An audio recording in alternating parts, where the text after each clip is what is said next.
Olá pessoal, tudo bem? Sejam todos bem-vindos, aqui é a Aline e hoje eu vou fazer um vídeo sobre a minha primeira leitura de uma peça japonesa. É esse aqui, Shushingura, ou Shushingura, não sei como pronunciar certo, ou O Tesouro da Lealdade. Essa é uma edição que veio agora em julho, do Clube de Literatura Clássica. Foi uma leitura muito boa, muito rápida e eu quero compartilhar com vocês. Tô até aqui com o meu brinquinho do Tanjiro, que eu ganhei de presente do meu marido. Ai, nerd é assim, né? Que coisa. Mas tudo bem, releve. Bora lá? Bora falar sobre essa obra incrível aqui.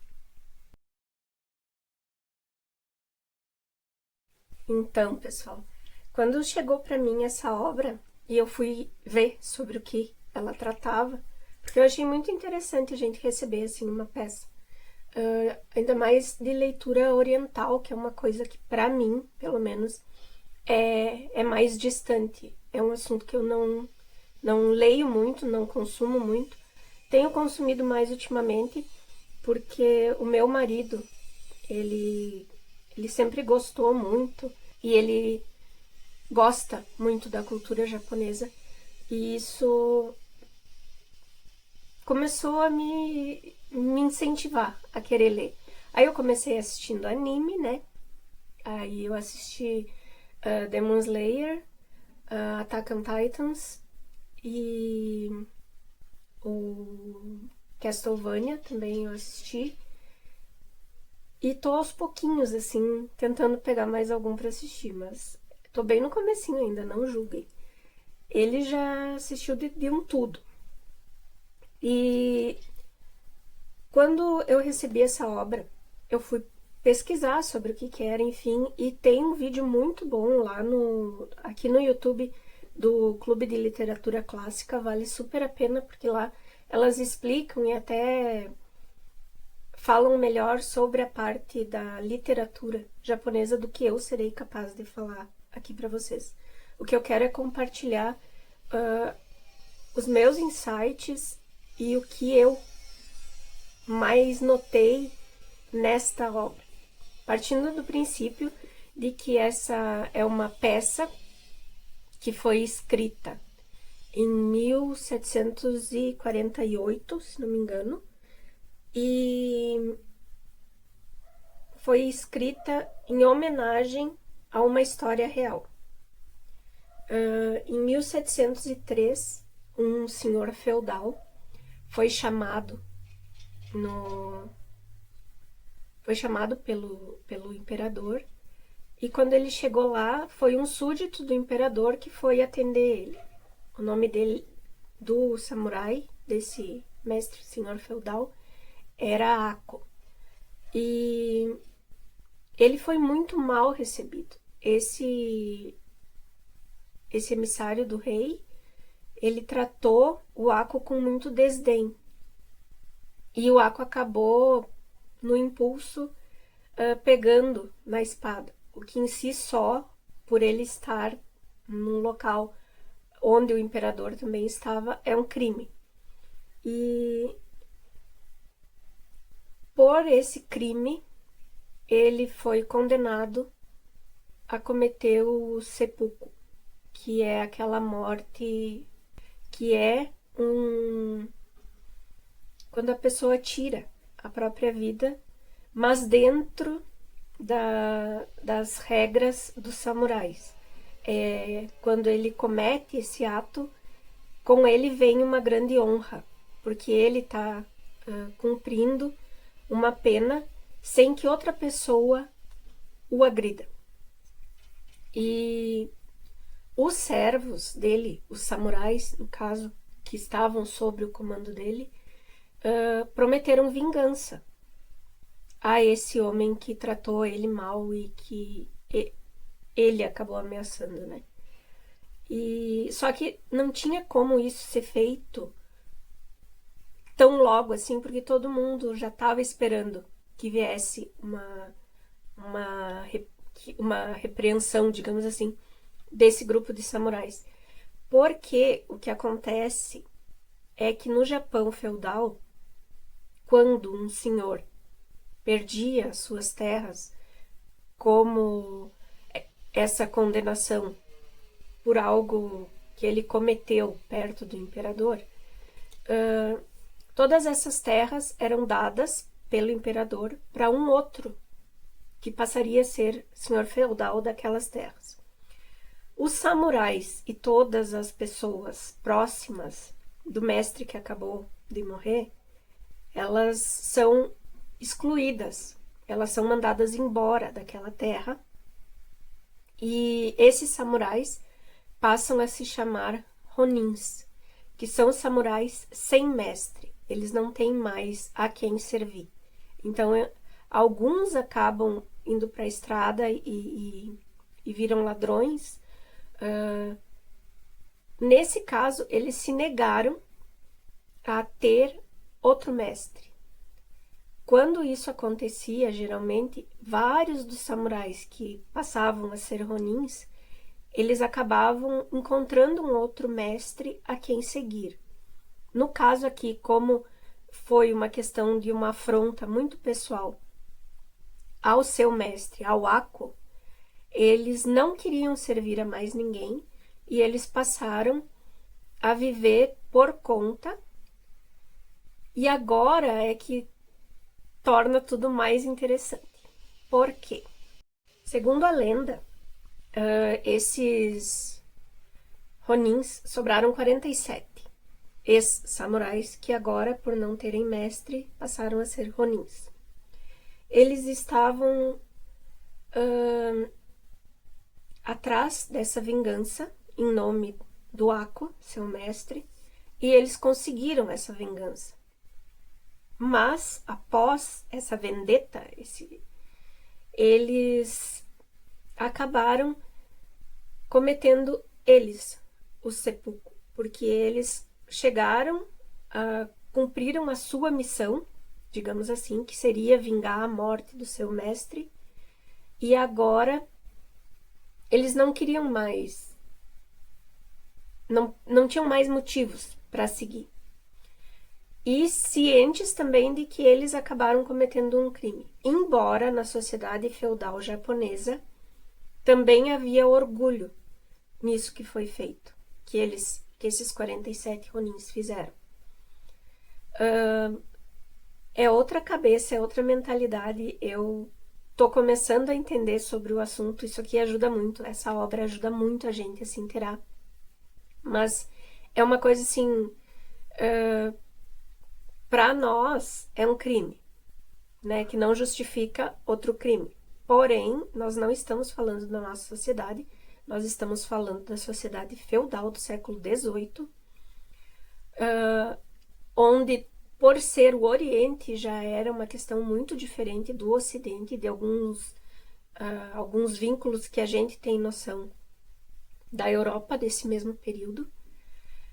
Mas, enfim, muitas pessoas de comunidades pequenas acabaram ajudando esses ronins a ficarem na surdina por um tempo, até que eles tivessem a condição de completar essa vendetta.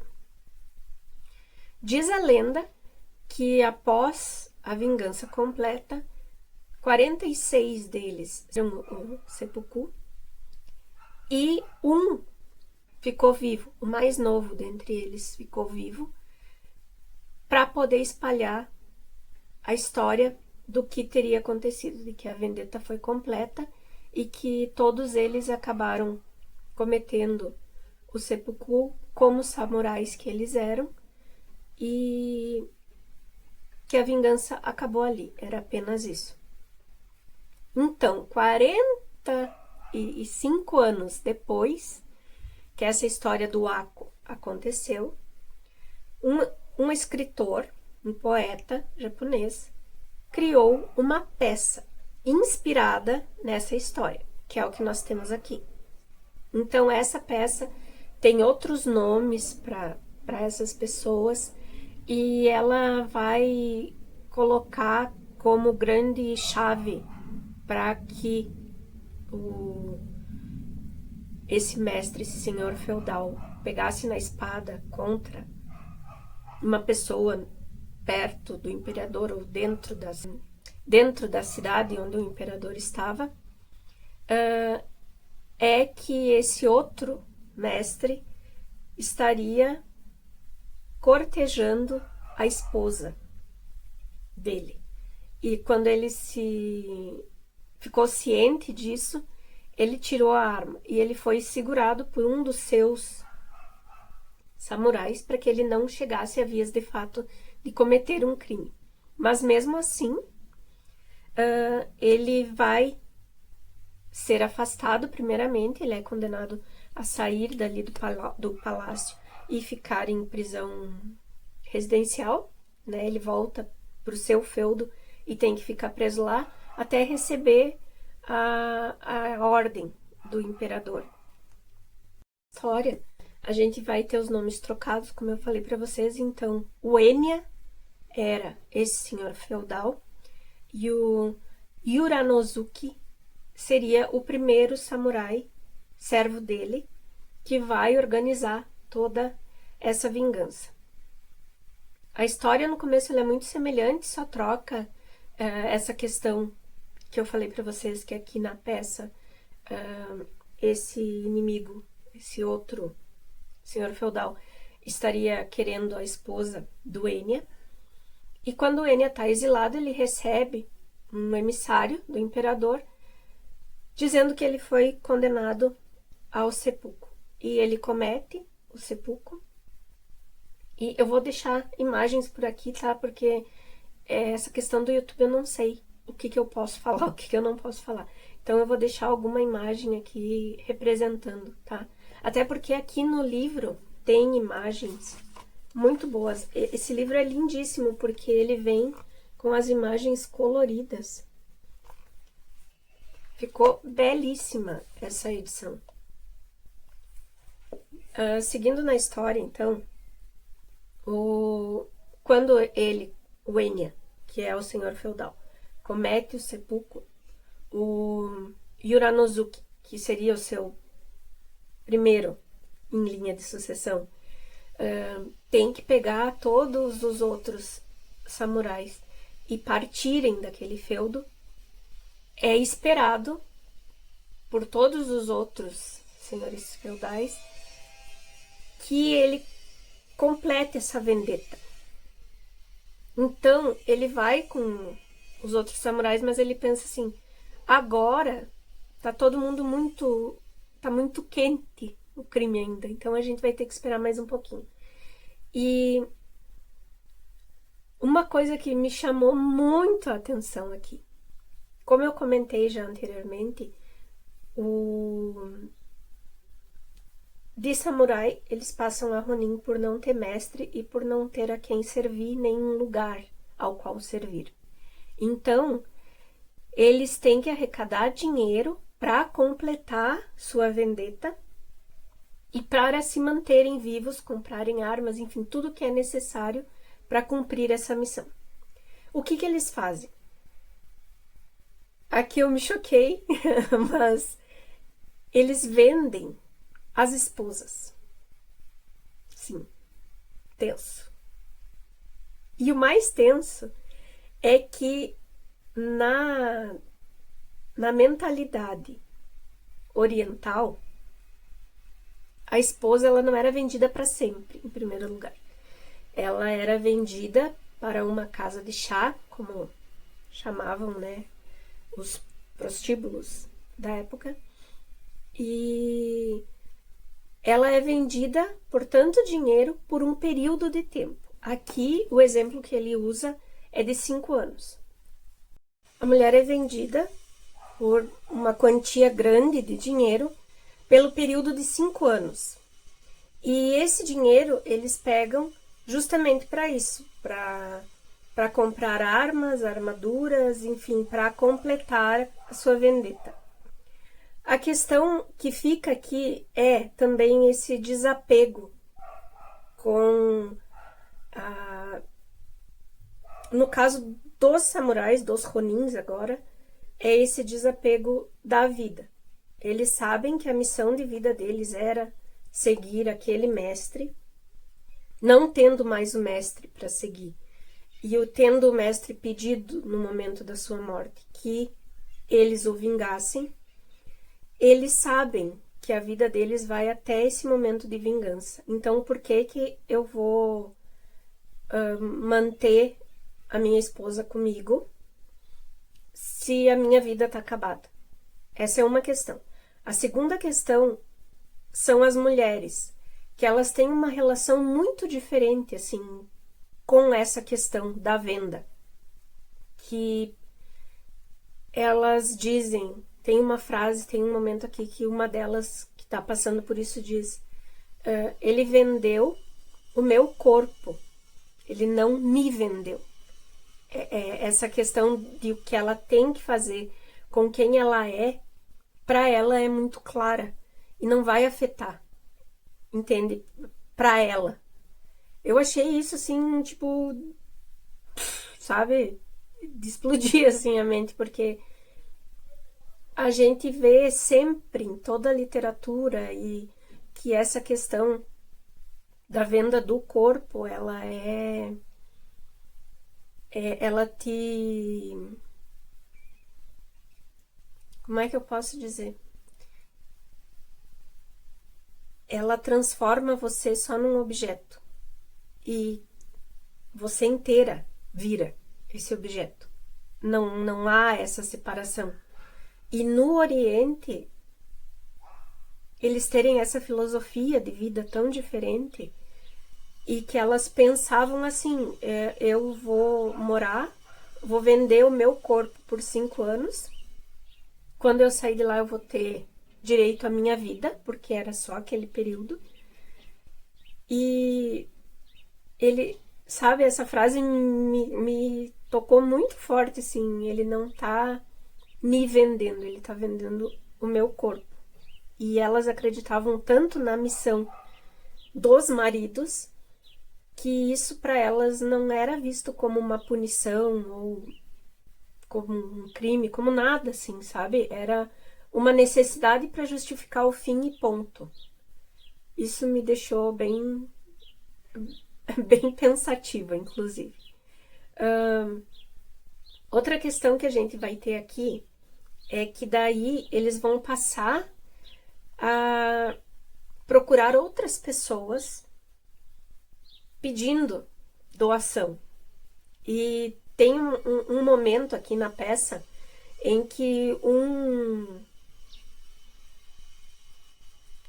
o rapaz o samurai que segurou o mestre para que ele não realmente matasse o outro mestre, ele ficou meio que de fora do grupo dos 47. E em algum momento, nesses 2 anos nos quais eles estão maquinando essa vingança, ele vai encontrar